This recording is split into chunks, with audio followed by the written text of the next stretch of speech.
what your country can do for you. There's a long pass. It's going to be, I believe, the Giants Peter, oh, you little mouse, so won't you go away? One ringy-dingy. Hand off to Griffin, cracks the middle, gets the 5. Touchdown, Ohio State. Oklahoma, where the wind comes sweeping down the plain. I'm interested to know, Gracie, who's your choice? Need you ask, George? Time now for spinning my dad's vinyl. Here with all his skips, scratches, and pops is my dad, Frank Vaccarello. Thanks, sweetie, and thank you for tuning into episode 14 of Spinning My Dad's Vinyl. Benny Goodman is known as the King of Swing. He entertained millions of people around the world and sold millions of albums even long after he died. In this episode, we get to hear selections from a special live performance from 1958. Let's swing into Volume 14, Benny at the World Fair.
there is an extra long version of 1 O'Clock Jump, a song performed by many artists over the years that was written by Count Basie and Lee Gaines. Okay, why this album?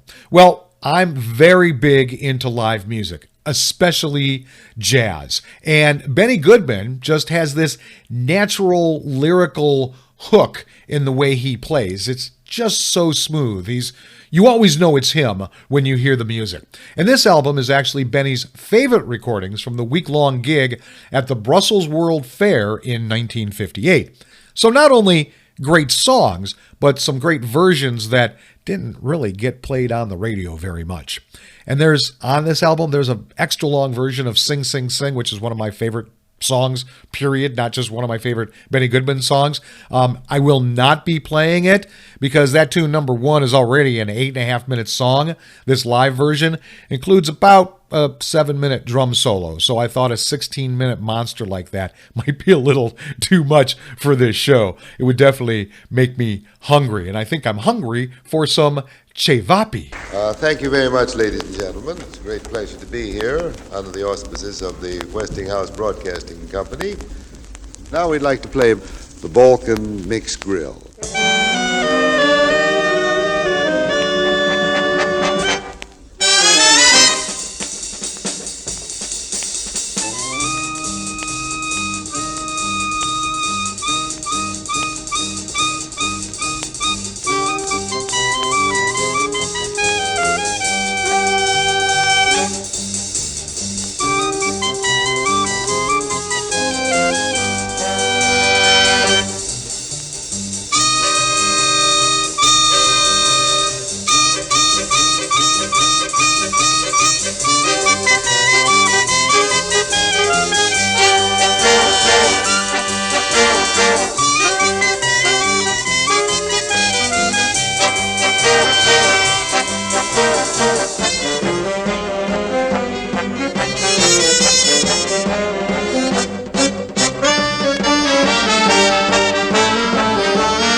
Isn't that a great melody?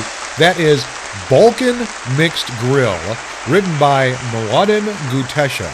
Very, very big hit in Europe. And then after reading the recipe for cevapi, a Balkan dish, my girlfriend are going to try to make it.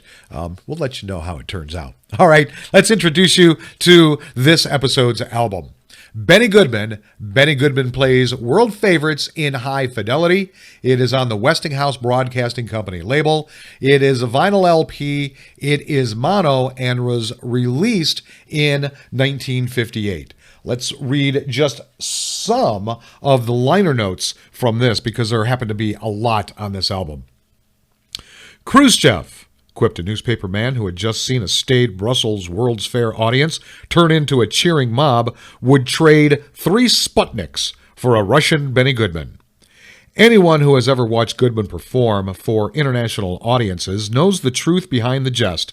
For the plain, simple, dramatic fact is that Benny Goodman, clarinetist and diplomat, has done more to help Americans make friends from Bangkok to Brussels than many a striped pants professional with a square outlook on life. And this album, a special souvenir of the Brussels World's Fair, brings the spirit and substance of the Goodman Band to life. The exciting performances were recorded before audiences at the American Theater during a special concert week at the fair sponsored by the Westinghouse Broadcasting Company as a public service to all Americans. For the occasion, Benny put together one of his finest post-war organizations. That's why you'll glow over the vitality and life in the big and small Goodman groups. Benny, too, never felt better than during his stay at the fair, and you'll find more of his solos in this album than you've heard in a long, long time.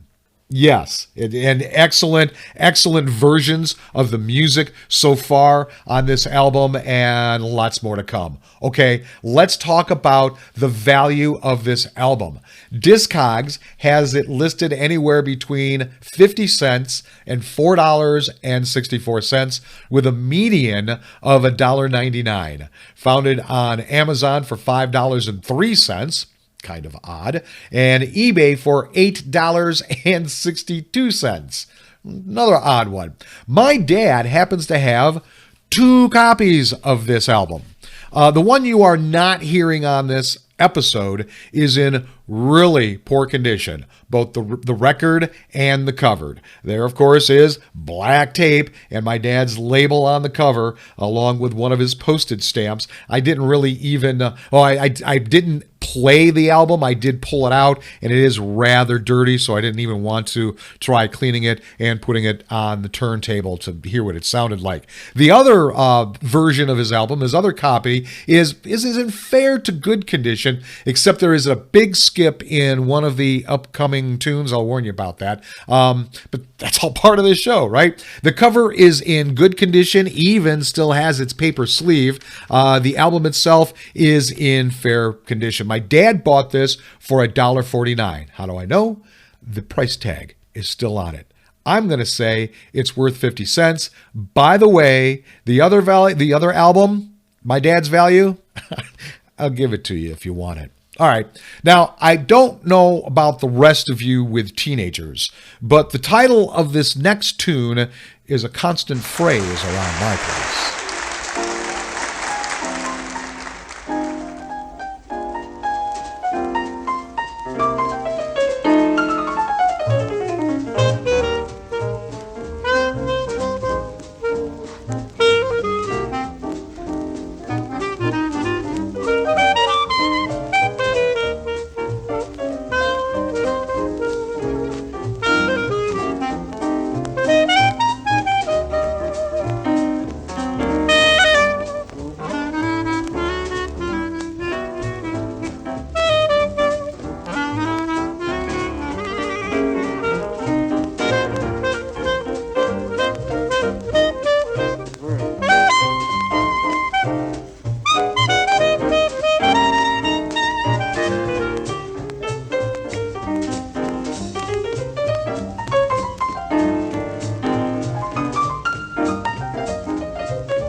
Driving Me Crazy, written by Walter Donaldson. Okay, time now to learn about the artist, and just like some of the long songs on this album, this one is going to be a little bit longer of a bio. Benjamin David Goodman was born on May 30th, 1909 in Chicago. He was the 9th child of immigrants, David Goodman and Dora Grzinski Goodman, who left Russia to escape anti-Semitism. Benny's mother never learned to speak English. His father worked for a tailor to support his large family, which eventually grew to include a total of 12 children and had trouble making ends meet. When Benny was 10 years old, his father sent him to study music at Kahala Jacob Synagogue in Chicago. There, Benny learned the clarinet under the tutelage of Chicago Symphony member Franz Schwepp, while two of his brothers learned tuba and trumpet. He also played in the band at Jane Addams' famous social settlement, Hull House. Benny's aptitude on the clarinet was immediately apparent. While he was still very young, he became a professional musician and played in several bands in Chicago. He played with his first pit band at the age of 11 and became a member of the American Federation of Musicians when he was 14, when he quit school to pursue his career in music. When his father died, 15-year-old Benny used the money he made to help support his family. During these early years in Chicago, he played with many musicians who would later become nationally renowned, such as Frank Tuschmacher and Dave Tuff. When Benny was 16, he was hired by the Ben Pollock Band and moved to Los Angeles. He remained with that band for 4 years and became a featured soloist. In 1929, the year that marked the onset of the Great Depression and a time of distress for America, Benny left the Ben Pollock Band to participate in recording sessions and radio shows in New York City. Then, in 1933, Benny began to work with John Hammond, a jazz promoter who would later help to launch the recording careers of Billie Holiday and Count Basie, among many others. Hammond wanted Benny to record with drummer Gene Krupa and trombonist Jack Teagarden, and the result of this recording session was the onset of Benny's national popularity. Later in 1942, Benny would marry Alice Hammond Duckworth, John Hammond's sister, and have two daughters, Rachel, who became a concert pianist, and Benji, who became a cellist. Benny led his first band in 1934 and began a few-month stint at Billy Rose's Music Hall, featuring Fletcher Henderson's arrangements, along with band members Bunny Berrigan, Gene Krupa, and Jess Stacy. The music they played had its roots in the Southern jazz forms of ragtime and Dixieland, while its structure adhered more to arranged music than its more improvisational jazz counterparts. This gave it an accessibility that appealed to American audiences on a wide scale. America began to hear Benny's band when he secured a weekly engagement for his band on NBC's radio show Let's Dance, which was taped with a live studio audience. The new swing music had the kids dancing when on August 21st, 1935, Benny's band played the Palomar Ballroom in Los Angeles. The gig was sensational and marked the beginnings of the years that Benny would reign as king, the swing era. Teenagers and college students invented new dance steps to accompany the new music sensation. Benny's band, along with many others, became hugely successful among listeners from many different backgrounds all over the country. During this period, Benny also became famous for being colorblind when it came to racial segregation and prejudice. Pianist Teddy Wilson, an African-American, first appeared in the Benny Goodman Trio at the Congress Hotel in 1935. Benny added Lionel Hampton, who would later form his own band, to his Benny Goodman Quartet the next year. While these groups were not the first bands to feature both white and black musicians, Benny's national popularity helped to make racially mixed groups more accepted in the mainstream. Benny once said, quote, "If a guy's got it, let him give it. I'm selling music, not prejudiced," unquote. Benny's success as an icon of the swing era prompted Time magazine in 1937 to call him the King of Swing. The next year, at the pinnacle of the swing era, the Benny Goodman Band, along with musicians from the Count Basie and Duke Ellington bands, made history as the first jazz band ever to play in New York's prestigious Carnegie Hall. The swing era began to come to a close as America got more involved in World War II. Several factors contributed to its waning success, including the loss of musicians to the draft and the limits that gas rationing put on touring bands. However, though the big band days were drawing to a close and new forms of music were emerging, Benny continued to play music in the swing style. Much of the 1950s marked the spread of Benny's music to new audiences around the world. The Benny Goodman Story, a film chronicling his life, was released in 1955, exposing new and younger audiences to his music. Benny also toured the world, bringing his music to Asia and Europe. When he traveled to the USSR, one writer observed that the swing music that had once set the jitterbugs dancing in the Paramount Aisles almost blew down the Iron Curtain. During the late 1960s and 1970s, Benny appeared in reunions with other band members of his quartet, Teddy Wilson, Gene Krupa, and Lionel Hampton. In 1978, the Benny Goodman Band also appeared at Carnegie Hall, marking the 30th anniversary of when they appeared in the venue's first jazz concert. In 1982, Benny was honored by the Kennedy Center for his lifetime achievements in swing music. In 1986, he received both an honorary doctorate degree for music from Columbia University and the Grammy Award for Lifetime Achievement. He continued to play the music that defined his lifetime in occasional concert dates until his death in 1986 of cardiac arrest. Through his amazing career, Benny Goodman did not change his style to conform to the latest trends, but retained the original sound that defined the swing era and made him the world-renowned King of Swing. By the way, thank you to BennyGoodman.com for that bio info, and believe me, I still left a lot of interesting things out of that. Next up, I've told you that this is a show full of skips, scratches, and pops, but it's too good of a tune to ignore.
there is Avalon, written by Al Jolson, Buddy DeSilva, and Vincent Rose.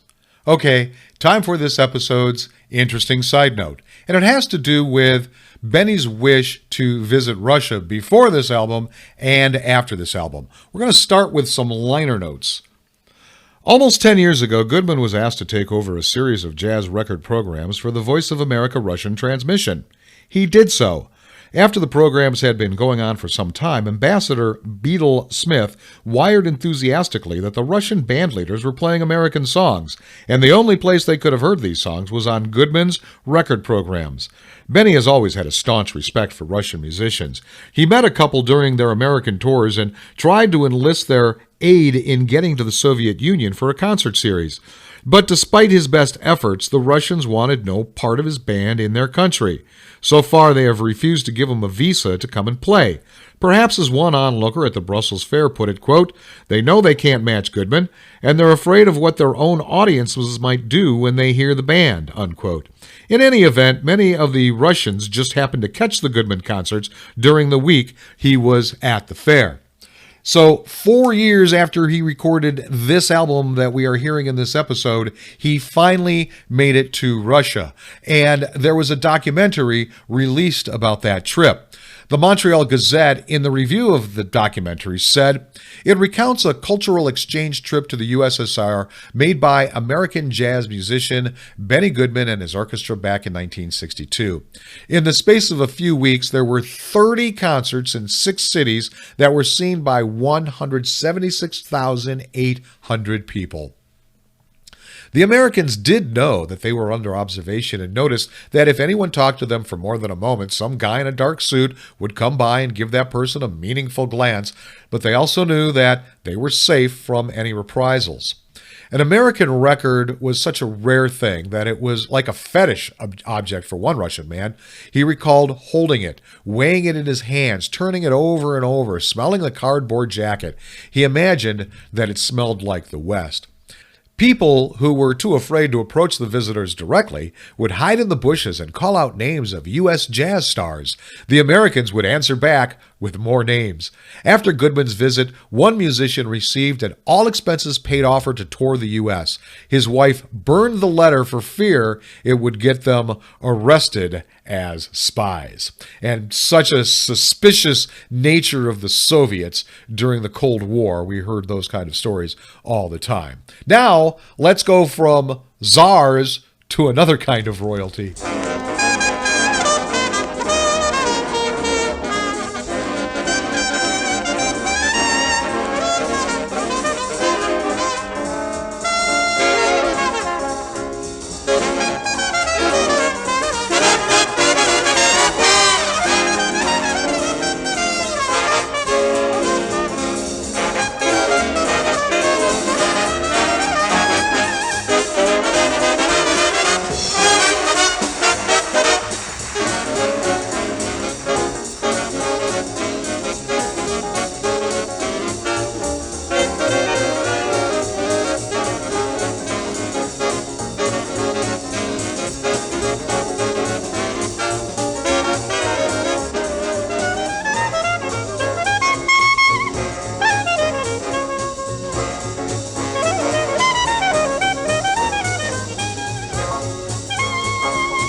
That is the King Porter Stomp, written by Jelly Roll Morton, who we will hear recordings from in another episode of Spinning My Dad's Vinyl. Also by Sid Robin and Sonny Burke.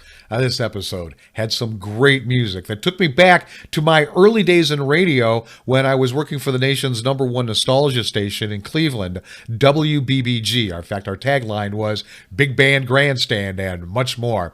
And even though my dad listened to a lot of this music at home, I played from a much larger library 6 nights a week from midnight to 6. So I got to hear a lot of this music beyond my dad's collection. And you didn't hear the recordings that are on this album on the radio very often, if at all. And now, before we lower the flag on this campsite, we have one more tune.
Bugle Call Rag, written by Billy Meyer, Elmer Chabelle, and Jack Pettis. I always appreciate bugle or bugle calls in music. I was the bugler for Boy Scout camp during the summers back in the 1970s at good old Camp Stick Wandish. Brings back great memories. Thank you for tuning into Volume 14, Benny at the World Fair, However You Did. If you want more information about this podcast, head over to spinningmydadsvinyl.com. I'll be back next week with all my skips, scratches, and pops with Volume 15, Maynard Ferguson Octet. Go with the flow, my friends.